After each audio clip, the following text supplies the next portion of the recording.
Hey guys, it's Mickey McLeod, and something happened today, and I just wanted to kind of put something down on tape just to kind of see if maybe some nuggets get pulled out of this, because I really think that this is a good topic for all of you. So what it has to do with is about self-talk. And today my daughter had to do a unit exam for language arts, and reading comprehension is always a challenge for her, especially if she can't read a couple of the words. She kind of throws her hands in the air and says, I can't do it, I can't do it. And then she gets herself even more anxiety filled because she's sad that she can't do it. She's already told herself she can't do it. And then she just kind of falls apart.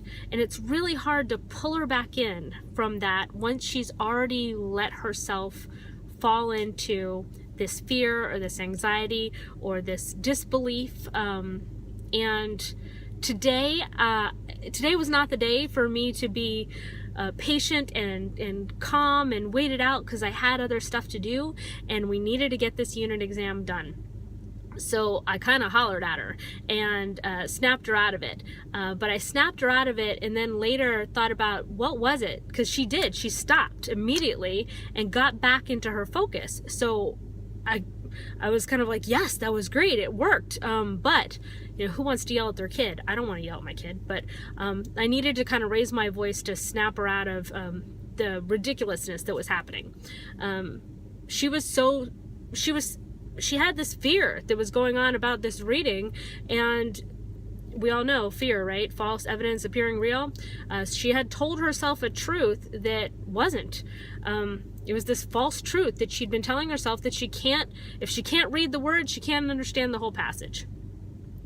And she would just give up. So I needed to holler at her brain more than I was hollering at my beautiful creative daughter. I just needed to holler at the thoughts that were in her brain that were wrong. And I had to address that. So the thought in her brain that I needed to speak directly to was, stop telling yourself that you can't do this. You have to stop with that kind of a start to something. You don't know that you can't do this, but you definitely, if you tell yourself you can't, you absolutely can't. So we need to start with, what are your controllables? What can you control? And if you're going to struggle through a passage, what are those things that you can definitely tell yourself that you can accomplish? One of them is you can read. That's one. If there's a word that you can't understand, hi, mom's here to help you read all the Greek mythology names of these people, so you won't get caught up in the speed bump of that. And then two, what else can you control? You have a hand that can write and take notes. So, and three, you can also break each sentence down.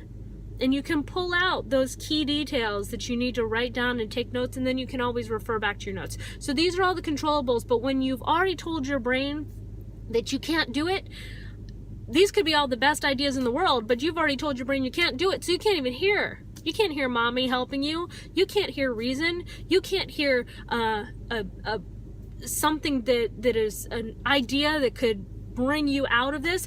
All you can hear is that voice in your head telling you, nope, you can't do it, you're going to fail.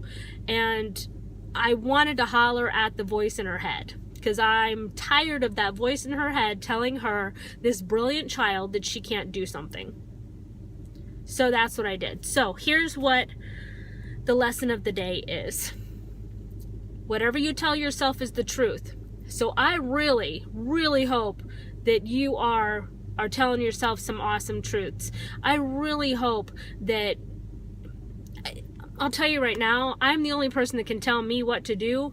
So I'm going to make sure that that voice in my head is aligned with my commitments and my ambition and my purpose and my why. And I won't allow myself, my best friend, to tell me any different. I used to do that, and I used to believe in that, and I used to go into that downward spiral of gloom and doom, but that's not productive, and it's hard to pull yourself out of that depression. So when you can't hear the truth in the moment, I encourage you to write out those controllables, or speak life on a video of those controllables, and then play it back to yourself, because you're going to hear a different story. You're going to need to start telling yourself a different truth.